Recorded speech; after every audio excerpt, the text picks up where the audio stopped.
Hi everyone, I'm Cecilia from Hitechpcba in Shenzhen, China. Today I'd like to share a PCBA board with you. This is a 6-layer 3-hole PCB with impedance controlled. The raw material is IS400. The surface finish is ENIG.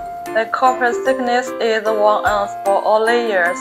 The finish thickness is 1.63 millimeters. Besides, you can see this is a PCBA board mounted on both top side and bottom side. Also, a PCBA component were assembled on the board.